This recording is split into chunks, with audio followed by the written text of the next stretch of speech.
Por escrito. Por escrito. Radio Anáhuac 1670 AM.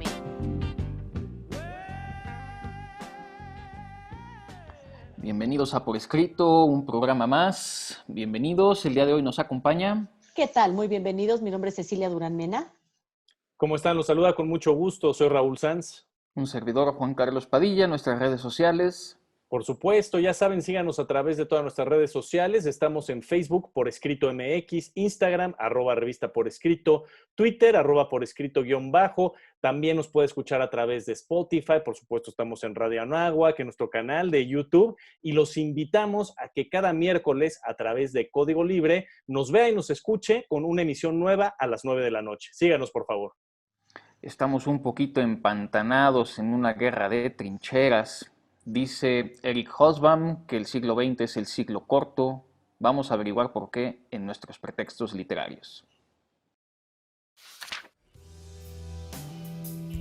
Pretextos literarios. Ya nuestros pretextos literarios, mi querido Raúl, ¿cuál es el pretexto literario del día de hoy? Bueno, pues hoy nos saltamos, con todo respeto a mi querida Ceci, que siempre le damos primero la batuta. En este caso vamos a hablar de uno de los momentos. Hace unas semanas tocamos gran tema, la Segunda Guerra Mundial, ¿no? Pero la Segunda Guerra Mundial, desde luego, sigue acarreando mucho del contexto que se llevó a cabo en la Primera Guerra Mundial, las dos grandes guerras del siglo XX. De hecho, a la Primera Guerra Mundial se le denominó como primera, hasta que existió la segunda. Antes de eso era la Gran Guerra, precisamente. Y vamos a conocer muchos contextos que desde luego más adelante pues nos van a brindar el apartado de la literatura, que es lo que a nosotros nos gusta, pero hay que entender que contextualmente hay un mundo de historia atrás de esta Primera Guerra Mundial, incluso el desvanecimiento de tres grandes imperios. Entonces, creo que tenemos gran tema el día de hoy. Y fíjate, mi querido Raúl, que estoy totalmente de acuerdo contigo. Creo que esta primera gran guerra es la que apabulla en ciertos momentos a la mente creativa, porque veníamos como con una inercia del siglo XIX y de repente esta guerra hace que surjan cosas terribles por toda la destrucción que se vio, pero gloriosas al mismo tiempo, porque después de esta guerra y después de que se mueve todo, digamos, todo el pensamiento en Europa especialmente, vamos a ver cómo van a surgir las vanguardias. Y las vanguardias nacen precisamente después de la Primera Guerra, porque además la Primera Guerra tiene también algo de literario, el hecho de que haya iniciado por la muerte de un noble, que es algo tan extraño, como que uno no entiende, parece como si fuera un cuento de terror y de repente viene como una escisión a esas estructuras y viene el cambio de estructuras, el cambio de vocablos, y viene toda una revolución literaria y artística después de la Primera Guerra. Por eso es importante hablar de ello.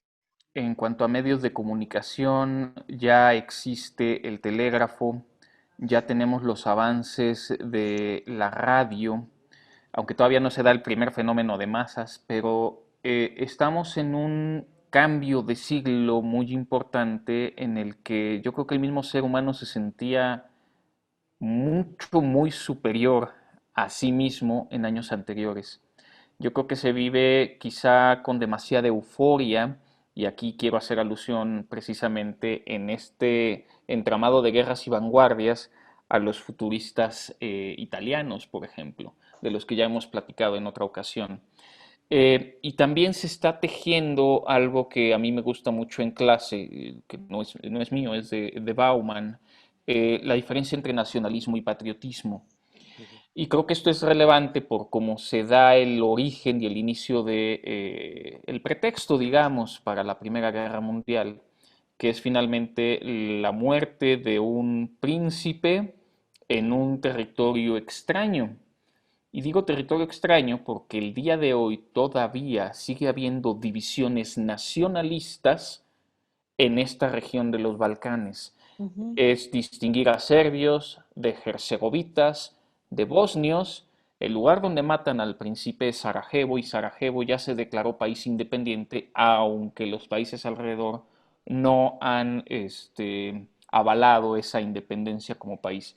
Y estos nacionalismos lo que hacen es precisamente separar las diferencias, a diferencia del patriotismo, que es lo que nosotros hacemos cada vez que juega la selección y nos ponemos la verde, que es aglomerar a los que podemos ser un poco diferentes. Creo que es justo el caldito de cultivo que da a encender la chispa de la Primera Guerra Mundial.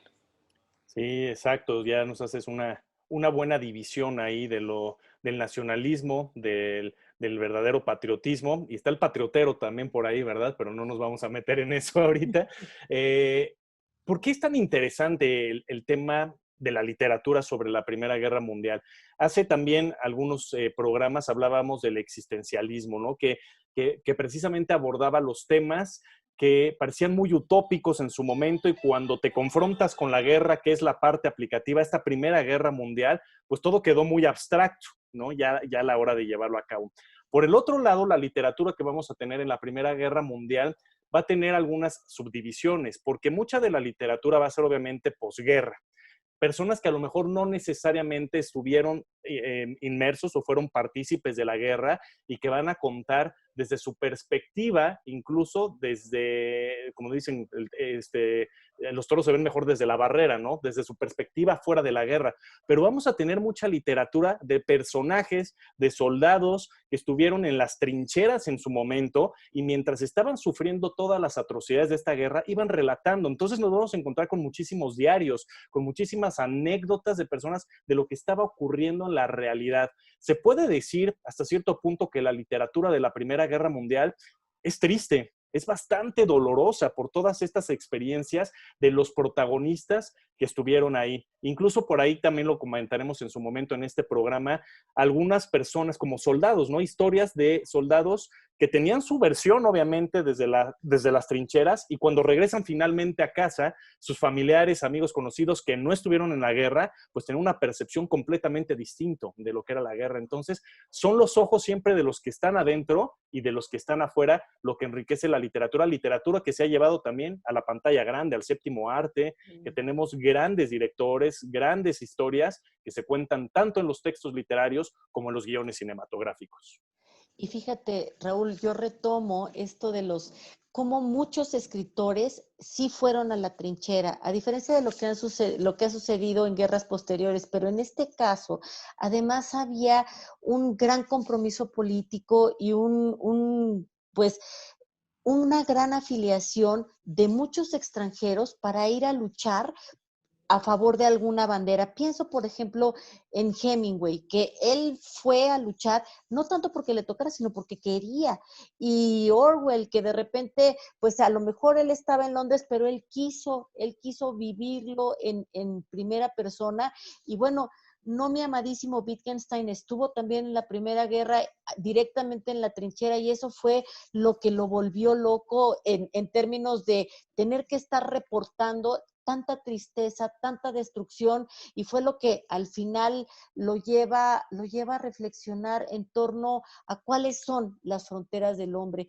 Y es que, claro, hasta antes de esto, verdaderamente el hombre, como bien dijo Juan Carlos anteriormente, yo creo que, así como dicen los niños chiquitos, se creía él y la desilusión de la destrucción, pues de todo lo malo que podemos ser el ser humano con el ser humano, dejó apabullados a los sobrevivientes. Había mucha euforia, particularmente se retrata la euforia de los ingleses. Ahí también hacer alusión, ya hemos mencionado a Tolkien.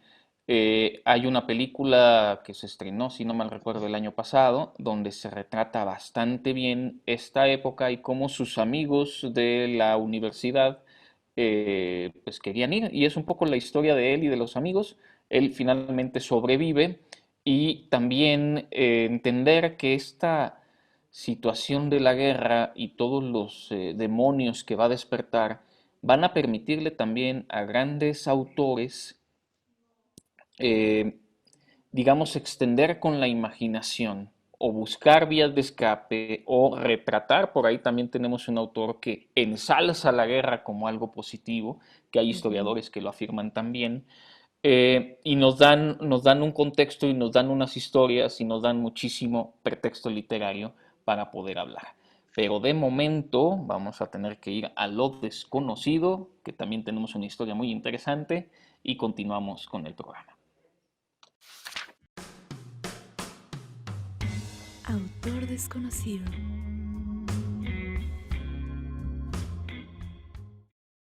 Les voy a hablar de una cuestión curiosa de un autor entrañable que se llama Ernest Miller Hemingway. Ernest Hemingway, que nació el 21 de julio de 1889 en Illinois, Estados Unidos. Fue un escritor, pero sobre todo fue un periodista estadounidense y es considerado como uno de los principales novelistas y cuentistas del siglo XX, pero también parte de su obra magnífica es que cuenta con una gran gama de obras importantes que tienen que ver con la guerra. Pero lo curioso es lo siguiente, él andaba con su esposa por toda Europa como detrás de los conflictos bélicos para poder escribir. Cuentan que tenía el primer manuscrito de Adiós a las armas en unas maletas y las iba guardando por todo Europa mientras andaba de un lado para otro. Y dicen que tuvieron que separarse su esposa y él porque no consiguieron boleto de tren para ir los dos juntos. Entonces él le entrega las maletas a su esposa y le dice, nos vemos en la siguiente parada. Y la esposa piensa que él se llevó las maletas y se perdieron.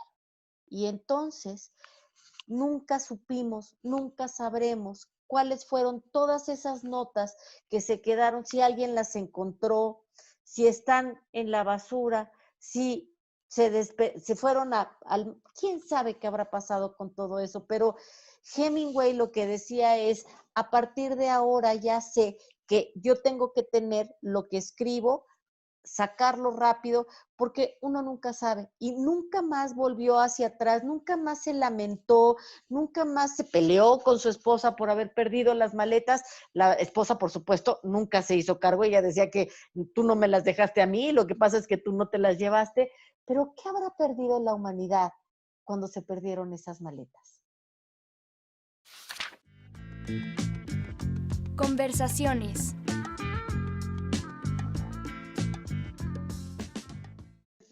Ahora sí, mi querida Ceci, te toca a ti decirnos cómo vamos a empezar la conversación bélica del día de hoy. Pues yo creo que hablando de todo lo que se destruyó y de todo lo que se construyó después de la guerra, estamos hablando de autores complicados, de autores que buscan estructuras nuevas, que buscan temas nuevos y pues podremos irnos por países. Yo pensaba hablar, por ejemplo, de Marcel Proust, que después de toda esta, pues, hecatombe que sucedió, de toda esta gran destrucción, él escribe En busca del tiempo perdido. Y vamos a ver si hay valientes que se atrevan a leer todo el libro. Sí lo hay, pero es un libro pesado, es un libro denso, es un libro complicado, es un libro que además de buscar nuevas estructuras, está buscando nuevas formas de atacar temas y sobre todo se está cuestionando al ser del hombre, porque claro que después de esta guerra tan terrible quedan preguntas que se deben de contestar y estos autores se plantearon esas preguntas. Yo me quedé hace rato cuando estábamos al principio de este programa, me quedé con algo en el tintero cuando comentábamos que pues la literatura de la Primera Guerra Mundial es dolorosa, es triste, pero sin embargo también más adelante dije, me faltó comentar que también es una literatura que ofrece esperanza o que ofrece paz. Porque si bien la literatura de la Primera Guerra Mundial nos confronta al hombre, ¿no? De cómo podemos ser sanguinarios, violentos, acabar con el otro, con el prójimo, también existe la parte en que te vuelves a unificar y vuelves a humanizarte. Y estaba pensando, cuando comenté que la literatura siempre nos lleva al cine también, en esta película que probablemente la han visto, es más, no sé si Juan Carlos en algún programa hace ya algún tiempo lo mencionó, Noche de Paz. Noche de Paz es una gran historia, ¿no? En que por una noche, estando ahí en las trincheras, pues los propios soldados dicen, ¿sabes qué?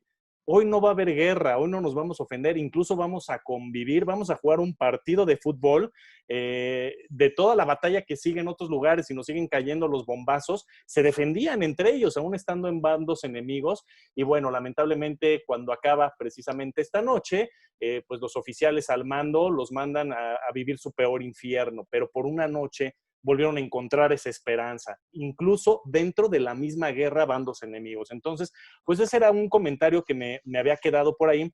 Y el otro, hablando de cine, hay un libro que son Los 7 Pilares de la Sabiduría, que es precisamente de T. Lawrence, y probablemente la gente esté más familiarizada con este personaje, de nuevo por el cine, por Lawrence of Arabia, ¿no? Lawrence de Arabia, que pues es una de las películas más grandes que existieron en la historia del cine, con Peter O'Toole y Sir Alec Guinness, Omar Sharif, sale el propio Anthony Quinn, ¿no? De origen mexicano, grandes actores, pero que está basado precisamente en las narraciones literarias de este oficial que tuvo una misión en particular. Lo mandaron precisamente al Oriente Próximo a tratar de unificar a los árabes, en este sentido, a que lucharan a favor de Gran Bretaña. Les prometió, obviamente, que les iba a bajar el sol, la luna y las estrellas, y él tenía las intenciones verdaderas de cumplir con su palabra. Lamentablemente, pues ya sabemos que después interviene la política, y con el tratado de Sykes-Picot, ¿no? Todo esto se viene abajo, y entonces, pues sus promesas se convierten en traiciones para los pueblos árabes que él estaba tratando de unificar, y bueno, el resto ya es historia, ¿no? Más adelante, con la rendición del Imperio Otomano y el desvanecimiento del mismo, pero es una recomendación que siempre digo, volteamos a ver el cine y se nos olvida la literatura. Vámonos primero a la literatura, yo digo, y luego vámonos a la pantalla grande. Sí, aquí, bueno, habíamos hecho alusión a como esta efervescencia, sobre todo joven, que había previo al estallido de la Primera Guerra Mundial, y cito aquí a Rebecca West en el libro El Retorno del Soldado. Dice sencillamente: nunca seré capaz de entender cómo ocurrió, entendiendo que esto comenzó además en un país un poquito alejado, que parece que ni siquiera pinta en Sarajevo. Y pues retomando un poco el tema de la literatura, citando a otro autor, dice: tumbas, tumbas por todas partes, las blancas langostas de la muerte cubrían el paisaje. Esto está en Los Cuatro Jinetes del Apocalipsis, de Vicente Blasco Ibáñez, que fue un libro publicado en plena Guerra Mundial, donde la historia relata a dos familias que estaban relacionadas entre sí, emparentadas entre sí, pero cada una de ellas se terminó volcando a uno u otro bando de este conflicto bélico. Y fíjate, Juan Carlos, ahora que tú hablas de jóvenes que son, digamos que tienen la vocación de ir a luchar a la guerra, Virginia Woolf habla en el libro de las Tres Guineas de cómo los jóvenes fueron persuadidos por estos valores, por estos ideales que los llevaban a salir de sus casas y a luchar por aquello que ellos querían, sobre todo a los jóvenes, para ganarse como ese lugar en la historia, como una figura heroica, y habla de la situación paradójica que en aquel tiempo también tenía la mujer, en donde la mujer pues no tenía en teoría que ir a la trinchera, y entonces ellas se quedan en casa y entonces ellas tienen que hacerse cargo de todo lo que los hombres pues no se están haciendo cargo por estar luchando. Entonces habla del papel de las que se quedaron y habla del papel de las que tuvieron que enfrentar pobreza, hambre, cuidado de casa, cuidado de hijos, etcétera. Y un fenómeno muy curioso que retrata ella aquí es cómo salen a trabajar, porque pues no había hombres, no había manos, entonces son las manos femeninas. Es un excelente libro de Virginia Woolf. Yo iba justo a hacer el comentario sobre este libro de En Tres Guineas porque me parece muy pertinente esta frase que muchas veces escuchamos, ¿no? De la historia se repite. Y si vemos esto que nos acaba de platicar Ceci, particularmente de las mujeres, que obviamente, pues si sus hombres estaban en la guerra en ese momento, ellas tenían que hacerse cargo pues todavía de la nación, esa es la realidad, de la economía, de los empleos, de que siguiera moviéndose todo. Y justo lo iba yo a trasladar como unos años después, algo similar vuelve a ocurrir con la Segunda Guerra Mundial. en la Segunda Guerra Mundial, mientras los hombres estaban en batalla, son las mujeres quien una vez más tienen que salir a ganarse el pan, a tener empleos que a lo mejor antes no se les había dado la oportunidad. Entonces, esto que Virginia Woolf nos traslada o nos plasma en estas páginas, se repite más adelante de nueva cuenta. Las mujeres son las que tienen mucho que ver con el marketing, como lo conocemos hoy en día, con los trabajos, con los puestos, y esta búsqueda también más adelante que se va a seguir persiguiendo en los años 60 y posterior, de la equidad de género, de los derechos. Entonces, creo que es un libro muy, muy pertinente. Y por el otro lado, ahorita que escuchaba también a Juan Carlos sobre el libro de Vicente Blasco Ibáñez, ¿no? De los 4 jinetes del Apocalipsis, es una historia interesante, cómo muchas veces puedes tener relación estrecha con alguien, en este caso son 2 familias, pero pues están peleando en bandos opuestos. Y a veces, esto puede ser incluso hasta el Romeo y Julieta de Shakespeare, ¿no? El amor a veces te toca estar en una familia y en la otra, y a veces tienes que tomar decisiones muy fuertes. ¿Qué va a ser más fuerte? ¿Qué va a pesar más para ti? ¿El aspecto personal, la familia, la sociedad o la nación? Que Juan Carlos al principio de este programa nos hablaba del nacionalismo y del patriotismo, ¿no? Entonces, interesante lo que se expresa también en este libro. Por eso mejor no hablen de política ni con la familia política ni con la propia, mejor hablemos de otra cosa, como bien se dice. Y la guerra también da perspectivas diferentes. Aquí en el guión de repente aparecen 2 autores. Ahorita quiero nada más retomar una idea de Thomas Piketty sin meterme mucho en tema de economía. Pero es que, claro, después de las guerras, los mejores periodos en los que hay menor desigualdad social viene por la creación de políticas públicas por parte de los gobiernos cuando los países están completamente destruidos. Y esto es particularmente visible en Alemania, que es el gran perdedor de ambas guerras, y las políticas públicas permiten que haya menor desigualdad. Entonces hay quien dice lo que tenemos que favorecer son las guerras porque es la manera en la que los países van reduciendo estas desigualdades económicas. Pero aquí ya en materia literaria, en 1934, Iris Barry escribe un libro que se llama Disfrutamos la guerra.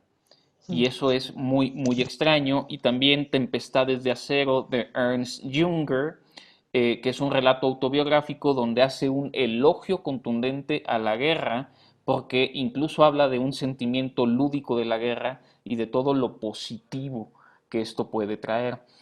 Haciendo también alusión a cinematografía, está esta película muy interesante y muy arriesgada de Jojo Rabbit, en la que un niño que pues es consciente o va cobrando conciencia de la guerra, y él es pues un hitleriano porque así es como le ha tocado, hasta que empieza a enfrentar un poquito la realidad cuando conoce a otro personaje judío. Muy interesante y vale mucho la pena esa película.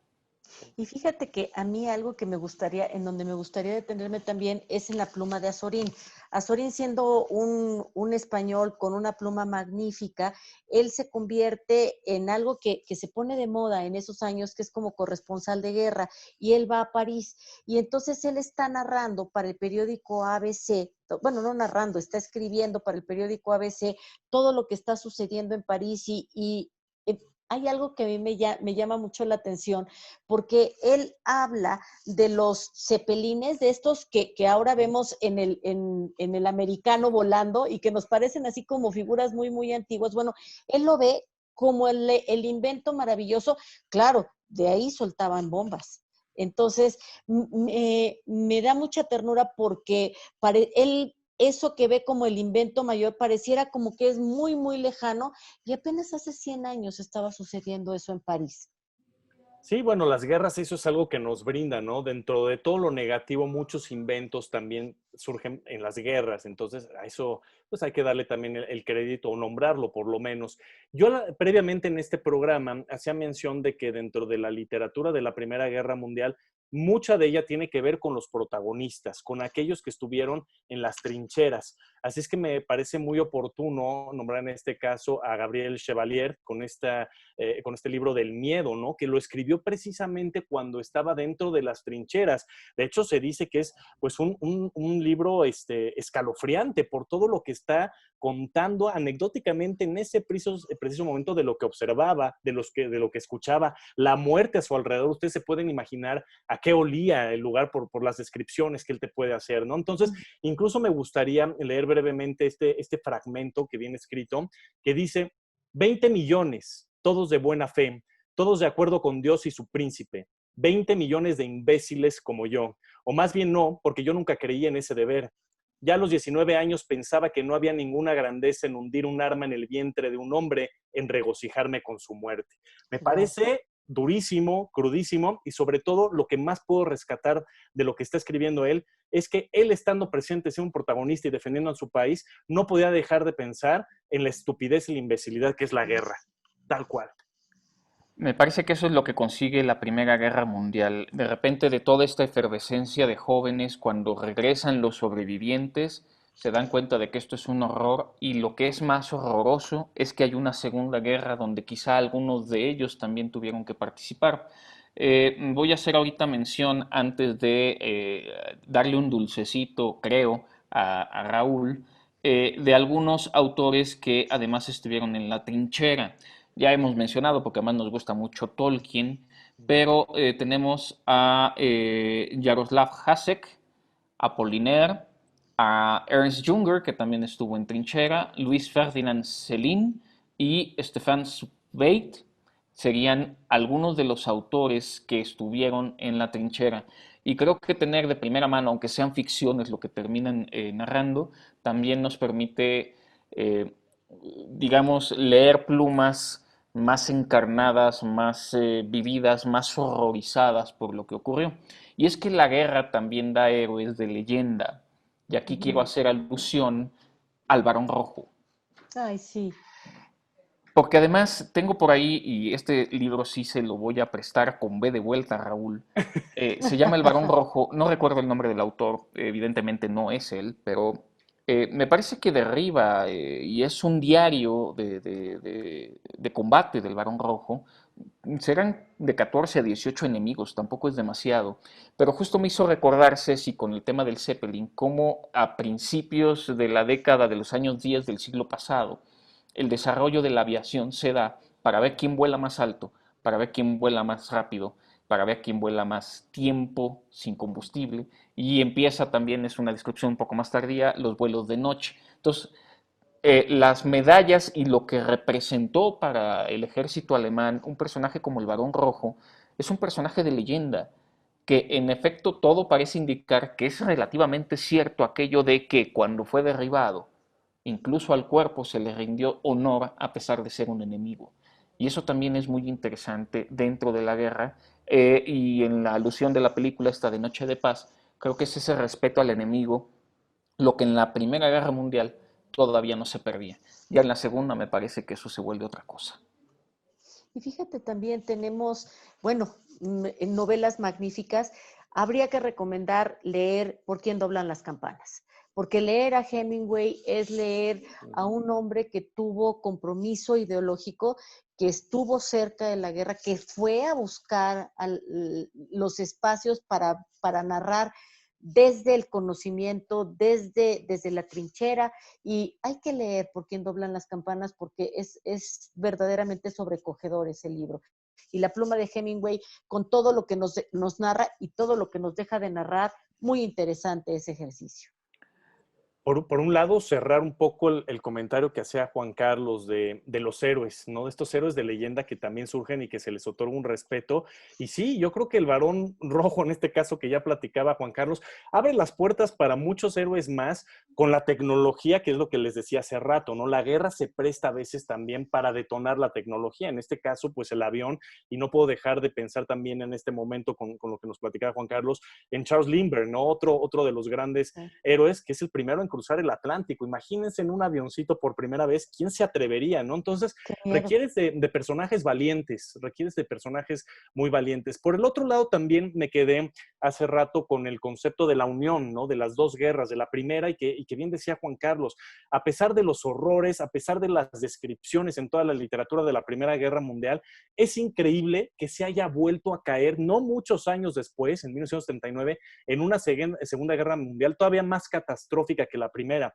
Y es ahí cuando yo pienso, ¿no? En personajes que tuvieron, obviamente, que fueron protagonistas en la Segunda Guerra Mundial y que tuvieron papeles menos importantes, como el caso del propio Adolf Hitler, que participó en la Primera Guerra Mundial, fue herido, justamente fue herido y entonces su participación fue mínima. Pero su rabia, su coraje por la pérdida fue lo que orilló a estos tipos a escribir más adelante, en los años 20 del siglo XX, mientras estaba en la cárcel, el que ya hemos mencionado anteriormente, Mein Kampf, Mi lucha. Y si alguien lee ese libro, yo recomiendo que lo lean para tener nada más conocimiento, no porque te vaya a gustar el libro, todo lo que él rescata de la visión alemana sobre la Primera Guerra Mundial y el dolor que esa pérdida le representó para entonces empezar a persuadir a las masas y orillarlos y llevarlos a una Segunda Guerra Mundial. Pues otro libro del que hay que hacer referencia es Sin novedad en el frente, que ha sido reeditado muchísimas veces y que quizá a diferencia de otros que ya hemos mencionado, más bien lo que busca es este carácter antibélico para que no vuelva a repetirse. No hay nada mejor que saber que no hay novedad en el frente, que todo está más bien sereno. Pero vamos terminando lamentablemente este programa. Quizá alguna recomendación, ya sea película, ya sea libro o algún personaje que les parezca pertinente. A mí me gustaría recomendar algo de poesía. Leamos a Paul Valéry. Vale la pena porque todo lo que sucedió, el ver destruir su París, lo llevó a escribir poemas entrañables. Entonces habría que leer a Paul Valéry. Yo la recomendación que les haría, bueno, en la literatura y de ahí llevada al cine, ya les decía hace rato de T. Lawrence, ¿no? Lean precisamente y luego vean Lawrence of Arabia, Lawrence de Arabia. De verdad es una obra de arte extraordinaria. Y por el otro lado, algo muy reciente, una película del año pasado que se tituló 1917. Ay, tienes razón. Para mí esta película debió haber sido la ganadora del Oscar. Es una percepción muy particular, no porque Parásito sea mala, también me gustó, pero yo considero que 1917 debió haber sido la gran ganadora. Entonces, recomiendo para que vean la Primera Guerra Mundial desde una perspectiva muy cercana, muy cercana en estos planos de plano en secuencia, ¿no? De varias tomas. Muy bien, yo quiero recomendar porque tengo la hipótesis de que hay hombres que no pueden vivir en otras épocas y creo que esto le pasó a Stefan Zweig. Creo que hay que leerlo, creo que es sereno. Él termina pues suicidándose poco después de terminada la guerra y precisamente porque siente que ya no hay, pues ya no hay futuro. Y creo que estas plumas desesperanzadas, existencialistas en ese sentido, describen mejor el sentir de una época y por eso son inmortales. Me voy a atrever además, antes de despedir el programa, a hacer un anuncio para que todos los que nos ven y nos escuchan en nuestras redes también nos ayuden con ideas de programas que les gustaría también ver. Nosotros tenemos una lista interminable que siempre andamos reciclando y revisando, pero también si tienen alguna inquietud, si les gustaría que nosotros habláramos de algún tema en particular, por favor escriban, manden sus comentarios y nosotros podemos analizarlo y, ¿por qué no?, traerlo también a platicar con ustedes. Despedimos el programa, por favor. Claro que sí, agradeciendo también a Alex Guarín que me ayudó a redactar este guión. Recuerden que seguimos atrapando lectores para nunca dejarlos ir. Pues como siempre, un gusto. Qué bueno que estuvieron con nosotros y pues recuerden que también nos escuchamos y nos vemos la próxima semana. Soy Raúl Sanz y no olviden escucharnos en Código Libre, un episodio nuevo, una emisión cada miércoles a las 9 de la noche. El miércoles a las 9 de la noche se despide un servidor, Juan Carlos Padilla, agradeciendo también a Inés Rendón en producción por hacer esto posible. Hasta la próxima semana. Ultimátum. Huele a quemado. Durante 4 semanas ya ha estado ardiendo el pozo seco de la huerta. Los pájaros ni siquiera han cantado hoy y el álamo ha dejado de crujir y silbar. El sol se ha tornado malestar divino. La lluvia no ha rociado los campos desde Semana Santa. Un forastero con una sola pierna arribó y solo en el patio declamó. Tiempos de terror se acercan. Pronto frescas tumbas abundarán en todo lado. Habrá hambre, terremotos, muerte por doquier y un eclipse de sol y de luna. Pero el enemigo no dividirá nuestra tierra voluntad solo para él. La Madre de Dios desplegará su blanco manto sobre toda esta enorme congoja. Julio de 1914, Ana Akhmatova.